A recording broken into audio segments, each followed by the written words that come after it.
Before retiring from government in 2022, you served under 7 presidents of bipartisan administrations fighting diseases like AIDS, Ebola, Zika, and of course COVID, where you and I got to know each other. You had addressed so many of these ailments before and never faced the backlash that you did from part of the country when you were working on COVID. Did you see that coming? We watched it in real time. No, it was really unexpected because, as Alyssa said, I served and advised 7 presidents, Democrat and Republican, both sides of the aisle. And there's always been disagreements, of course. I mean, that's why our country is a great country. You have people who have different ideological views, but the disagreements were always associated with civility, with respect for each other, and for respect for institutions in the government. So you could have a disagreement, but at the end you try and compromise. What happened with COVID, as I think was represented by the hearing a few weeks ago, was just pure ad hominem and vitriol. And that really took me by surprise. I thought that there would be that kind of give and take and respect each other's disagreements. And that's the thing that worries me, not only about what I have to face, but about the direction of the country and the social order and our democracy. It's very threatening, I think. It's in jeopardy. It's in jeopardy. I know. Yeah. So you dedicate a chapter in the book to your dealings with Trump. It's called, the chapter's called "He Loves Me, He Loves Me Not." And you described some angry, ranting, expletive-filled phone calls where he would berate you and flatter you in the same breath. I'm wondering, you just said you worked with 7 other presidents. Did any one of them ever speak to you the way he does or did? No, of course not. Not even close. Wow. You know, what I meant by loves me, not, early on in the beginning, he is an engaging character, and we had a certain rapport with each other. I was trying to figure out what it was. I think is that 2 guys from New York City.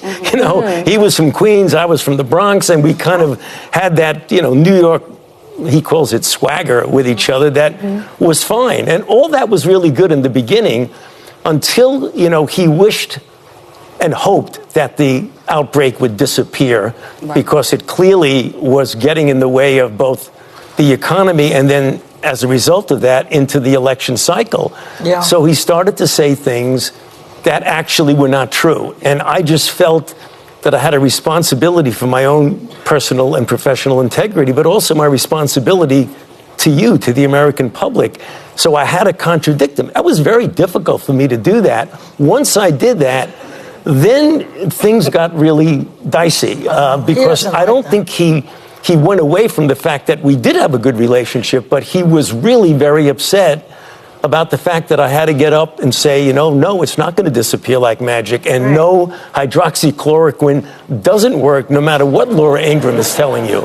I mean, that's the problem. Yeah, well, he doesn't like it if you disagree with him. That's why a lot of his cohorts in the Republican Party are kowtowing to him, because they know it displeases him. Right. Well, speaking about hydroxychloroquine, countless Americans lost loved ones to COVID. My husband lost both of his parents, 2 doctors, within 3 days of each other from the pandemic. Thank you.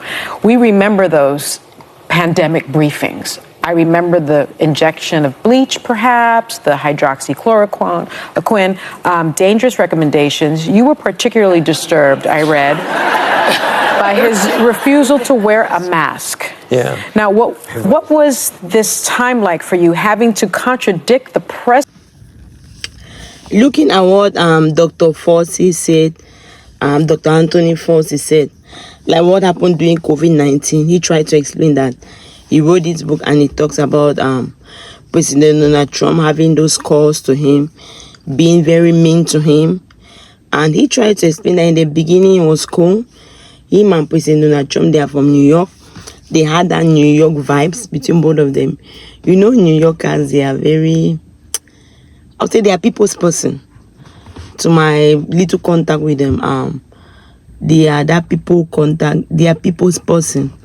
Very friendly in New Yorkers. So when they met, because both of them were from New York, Dr. Anthony said that vibe was there, but he has worked with 7 other presidents, and none has happened like what they disrespect that they gave him during this period of President Donald Trump time. He has never experienced it in no other president like that. He said the American system is that people don't agree in everything because we are human beings. For example, we all have different perspectives, different beliefs. Usually they don't agree, they don't accept theory that he brings, but the way they will do it in a respectful manner. That's why the democracy is there. But he said that with President Donald Trump, it was different. He was very shocked. Although the disagreement was there, he did not expect that they would be very rude to him like that. So President Donald Trump did not even care, according to him, that they were first or what, they had that vibes. They had that friendship together. He just went mad. One of the reasons was that during COVID-19, well, remember, President Donald Trump refused to take to put on a mask. He was just against everything, and to him, basically, he said President Donald Trump wanted him to accept his own theory. But to him, to his medical practitioner, that was wrong. He owed the people of the United States a lot of explanation. He could not just come and behave that way that he was behaving. So he was against it, and that turned off President Donald Trump. People like Peter Navarro, who was the friend to President Donald Trump, they were not happy with him. They looked like they told him that you want to disrespect the president, which is not a good thing. But to him, basically, he was not disrespecting the president. He was just doing his job. So you don't know why Peter Navarro and the others came against him. To him, basically, he was doing his job. And there's nothing wrong for him to do his job. And that strike off, and that it wasn't a good feeling. So they were asking him that, what does he really think about all this? Basically, he said he doesn't really understand, but because he had that phone call that President Donald Trump was very rude to him, answer him rudely. Somebody like Sony, which is very saddening, that the husband lost 2 people. The parents of the husband died within 3 days each other. So the husband, to Sony, he blamed President Donald Trump. You know that during that period, some people were putting on masks. Some people are not putting on masks. COVID-19 is a time that I'm not sure in the history of the world will ever be forgotten, because it affected the whole world. You could feel COVID-19 working on the atmosphere. I don't know if anybody could feel that period. You could smell it working. It was like a spirit. It was like a human being. You could feel it working. People were just getting sick. People were just dying. You go to the hospital were just full. If you're sick, you're even afraid to go to the hospital. Some people are able and well, they just go for checkup, and they call you that they never return. And you don't even see their corpse. So COVID-19 was a moment that the world will never want it to happen again. It was an unforgettable experience, which I would say that we prayed it never happened again to eternity. And what do you think about Dr. Fauci and President Donald Trump? Who do you blame? Some people blame Dr. Fauci. Some people blame President Donald Trump. You know, he complained one time that they wanted to kill him and his family. So he had a lot of bodyguards. So his life was threatening, because many people blame him for their people that died, that he did not give the right. He did not do well as a medical practitioner. So what do you really say about that? Can I get your own opinion on the comment section?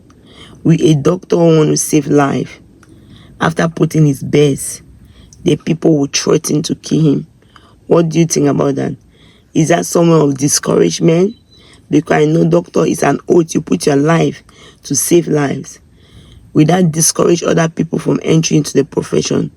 Will that make him to regret enter such profession? What actually do you think? Let me see your opinion in the comment section. Thank you very much for watching. If you are not subscribed, please subscribe and share the video. God bless you.